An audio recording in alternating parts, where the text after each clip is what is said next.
Olá pessoal, bem-vindos ao canal Português à Mesa. É um prazer estar com vocês mais uma vez. E para continuarmos o nosso bate-papo, agora nós vamos fazer a segunda parte das figuras de construção. Vamos vê-las e estudar junto comigo. Eu aguardo vocês aqui em nossa aula. Neste vídeo, pessoal, nós vamos estudar o anacoluto, o hipérbato, a hipálage, a anáfora e a silepse. Se você não viu o vídeo anterior, nós estudamos essas outras 5 apresentadas anteriormente, que também fazem parte do bloco das figuras de construção. Mas como aqui nós vamos mexer com a outra parte, vamos falar sobre anacoluto. É muito comum usarmos anacoluto e às vezes usamos e nem sabemos. O que seria? É uma expressão que você coloca no início. Olha aqui, que legalzinho. Ó. É a expressão que deixa um termo inicial sintaticamente desligado do período. Como assim? Vamos traduzir. Ela não tem função sintática nenhuma com a outra parte do período, só que ela representa uma estrutura para você mostrar a sua proposta, aquilo que você quer dizer. Fica sem função sintática. Não precisa se preocupar em achar uma função sintática sobre isso. O mais interessante é você entender o procedimento da fala. Por exemplo, tua mãe. Não há idade nem desgraça que lhe amolgue a índole rancorosa. Quer dizer, estamos falando sobre a mãe da pessoa, mas não necessariamente existe alguma conexão sintática na oração mencionada. Isso é o anacoluto. Por exemplo, essas empregadas de hoje, não se pode confiar nelas. Funciona dessa maneira. Você entendeu? Você apresenta a proposta inicial sobre aquilo que você vai falar e, na sequência, você comenta o fato dentro da oração. Funciona dessa maneira. Você percebeu? Entendeu? Vamos ver um outro caso. O hipérbato, tão utilizado. O hipérbato é deslocarmos as palavras dentro das orações, tirarmos da ordem. Simplesmente isso. Qualquer tipo de inversão, nós já vamos considerar como se fosse um hipérbato. Vamos ler esse trecho de Olavo Bilac.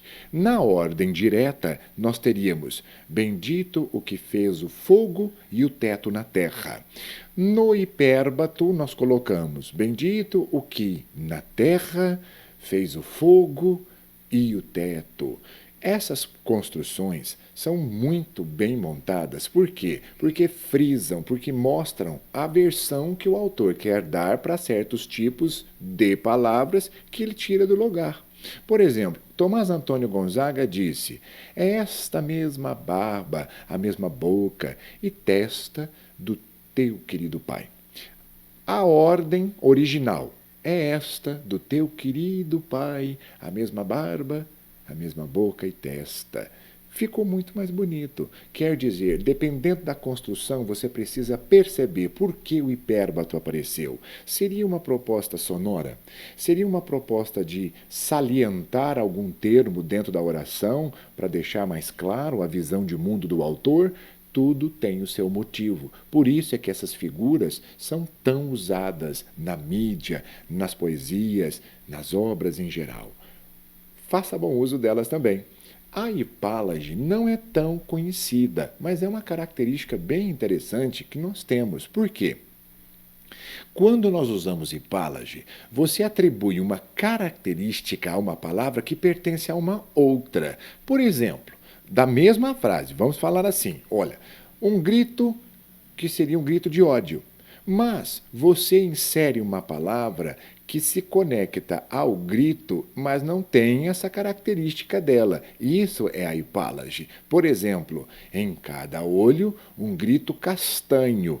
O castanho deveria se referir ao olho, mas a hipálage me permite fazer esse tipo de estrutura para deixarmos o texto de uma maneira bem mais culta, mais erudita. É uma maneira literária de se comunicar. O Dalton Trevisan usou. Olha que interessante. Em cada olho, um grito castanho de ódio. Em cada olho castanho, um grito de ódio. Aí você não usaria a hipálage. Você entendeu? Vamos ler um outro? Esse de Essa de Queiroz. Houve um ruído de saias domingueiras engomadas, porque as pessoas iam à missa com as saias engomadas nos domingos. E aqui o que ele fez? Houve um ruído domingueiro. O ruído não é do domingueiro, digamos, da palavra domingueiro, mas seria das saias. E é isso que você percebe a hipálage funcionando. O Chico, quando ele usa, é nesse trechinho aqui. Ele disse: eu fumei um pensativo cigarro. Você percebeu? O que ele falou? Ele quis dizer que estava pensativo e fumando, mas o cigarro não é pensativo, só que essa estrutura ela é montada dessa forma. Eu espero que você tenha entendido. É uma característica que nós atribuímos a uma palavra, mas ela pertence a outra da mesma frase. Entendeu? Muito interessante. A hipálage. A anáfora é uma outra construção também muito útil e mais usada nas poesias, não necessariamente somente nas poesias, mas ela reforça o início de todas as orações ou frases que você for montar. É essa repetição que nós dizemos que são anafóricas. Elas buscam de volta o mesmo termo. Por exemplo, tudo é silêncio, tudo calma, tudo mudez. Isso foi Olavo Bilac. E aqui embaixo um outro modelo de Manuel Bandeira. Veja como ele construiu. Ele repetiu "vi uma estrela" nos 3 versos, mas ele mostra o que é que ele viu. Então, ele viu uma estrela tão alta, tão fria, luzindo. Essa é a proposta da ideia anafórica. Remeter a palavra outra vez dentro do texto no início. Ficou claro para você? Faça bom uso da anáfora também.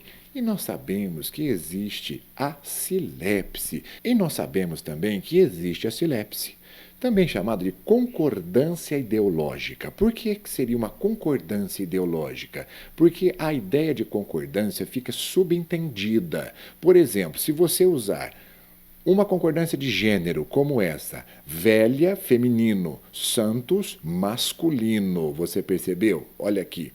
Cidade feminina e a palavra Santos é masculina. Mas você juntou. Você pode fazer isso. Eu moro na velha Santos. A ideia que você trouxe é o seguinte: eu moro na velha parte da cidade de Santos. Mas é assim que funciona a silepse. Você pode misturar os gêneros. Essa é a silepse de gênero. Vamos ver outros exemplos? Quando a gente é novo, gosta de fazer bonito. A gente é novo. Feminino e masculino. Tudo bem? Ficou claro? Mais um pouquinho de exemplos, né? Agora, outro caso da silepse. A silepse de número. Essa você tem que tomar cuidado. Por quê? Quando você usa, você vai fazer da seguinte maneira: corria gente de todos os lados. Aqui a palavra gente é singular, apesar de ser coletivo. Nós consideramos como singular. Só que na outra oração você pluraliza o verbo. Por exemplo, corria gente de todos os lados e gritavam. Você percebeu? Você pluralizou. Quer dizer, gente, a ideia é de muitas pessoas. Por isso é que você pluralizou o verbo de cá. Aprendeu? Funciona assim. Essa é a famosa silepse de número. Vamos ver um outro exemplo? Olhe este daqui. Um grupo mais numeroso descia da ladeira e parava a alguns passos. Falavam, olha aqui o plural, falavam alto, comentando ainda as peripécias do leilão. Quer dizer, você menciona um grupo e depois você coloca o verbo no plural. Você fez silepse de número. Mas existe também, para terminarmos a nossa aula de hoje, a silepse de pessoa. Para mim, é uma das mais famosas e muito usadas na língua portuguesa. Por quê? Olha que ideia interessante. Os brasileiros somos bastante otimistas. Você percebeu o que é que você fez? Os brasileiros seria a terceira pessoa do plural, no caso, eles. E o verbo você colocou na primeira pessoa do plural, nós. Por quê? Porque você se inclui na ideia de ser brasileiro. Por isso é que muitos autores colocam e perguntam nas provas de interpretação esse tipo de situação. Os brasileiros somos. Por quê? Porque você também é brasileiro. Você se inclui. Com primeira pessoa seria eu e mais alguém. Essa proposta é muito útil. E não se esqueça, é uma ideia, é uma proposta colocada para apresentar uma ideia. Por exemplo, na noite seguinte, estávamos reunidas algumas pessoas. Olha que interessante, o Machado também usou. Nós estávamos reunidas algumas pessoas. Isso não bate, mas a ideia é que você também estava presente na reunião. Você entendeu? É isso, pessoal. Espero que vocês tenham aprendido um pouco mais e nós nos encontraremos em nosso próximo vídeo para fazermos exercícios de fixação e aprendermos cada vez mais figuras de linguagem. Um grande abraço e até o nosso próximo encontro. Pessoal, muito obrigado por vocês terem ficado comigo até agora. Espero que vocês tenham gostado do nosso vídeo. Deixe aí o seu like, participe. Passe-nos informações sobre o que você gostaria de discutir conosco, pergunte-nos e inscreva-se. Isso é muito importante para engajarmos o nosso canal. Um grande abraço e nós nos veremos em nosso próximo vídeo. Até logo, até mais!